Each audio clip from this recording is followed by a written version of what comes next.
Hey, Stephen Ritchie here, your Griffith, Indiana realtor.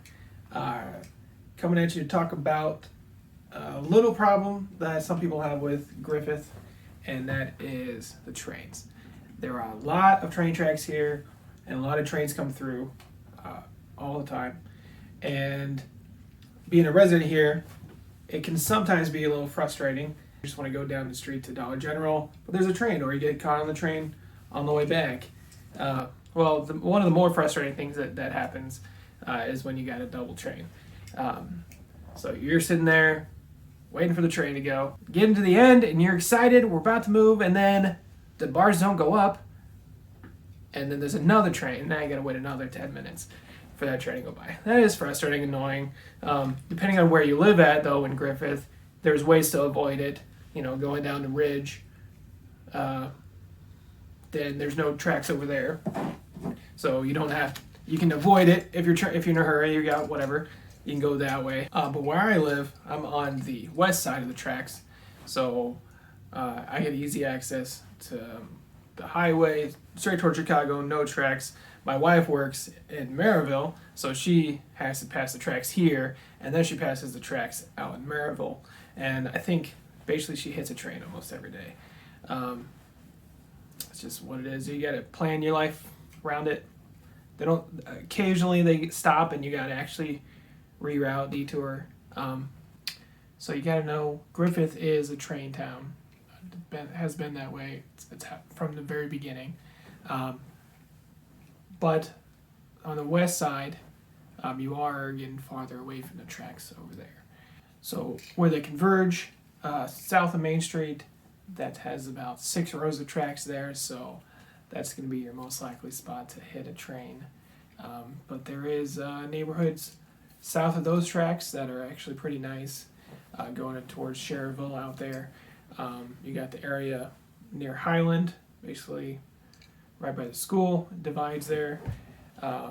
Closer you are to downtown, the more trains you have to deal with, and one of the branches goes and crosses Main Street, if you're taking Main Street towards Highland from downtown.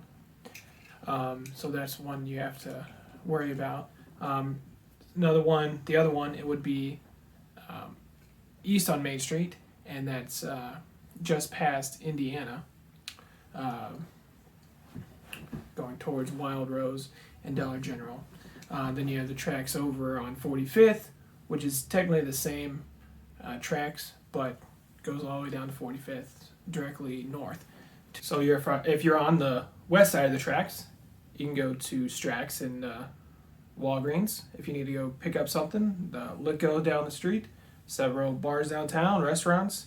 If you're on the east side, you got Casey's over there, you got Dollar General. Now this is more on the south end of Griffith, before the tracks going south. North end, they don't, unless you're traveling down 45th, then you don't really have to deal with that train over there.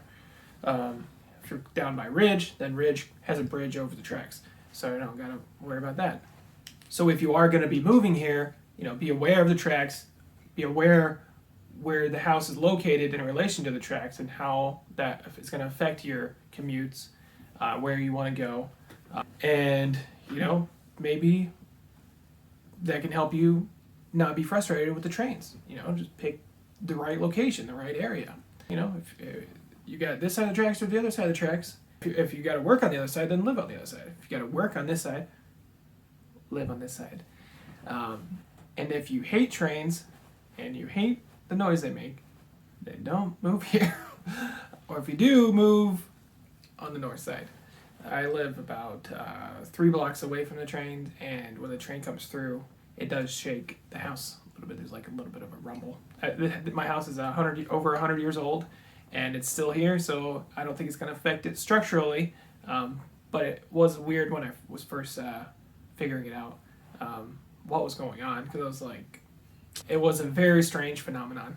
But then when we realized what it was, you deal with it. You don't really notice it. I don't have a problem with it. I like the town, and I like the people here enough to, that's okay. I can deal with that. It's nice. Also, the sound of the train, it's not real close, it's a little far, but I actually enjoy that sound. It's a nice, makes you feel like blood is pumping in the city, the train's moving through. So yeah, you just gotta figure out what's gonna work for you. They're really not that big a deal. A lot of people, I don't know, they complain about them, but it's just kind of what it is over here. So, Wild Rose has a beer called the Double Train Delay, so it's we have fun with it. So, if you are going to be moving to Griffith, or if you're tired of the trains and you want to leave Griffith, head over to my website, griffithresidential.com, and get my phone number there. Give me a call. Look at the houses. I got houses listed on there for all over the region. So if you're looking to move somewhere else, check it out. I also got all the houses listed in Griffith that I can get you access to see, and love to help you out. Looking forward to meeting you.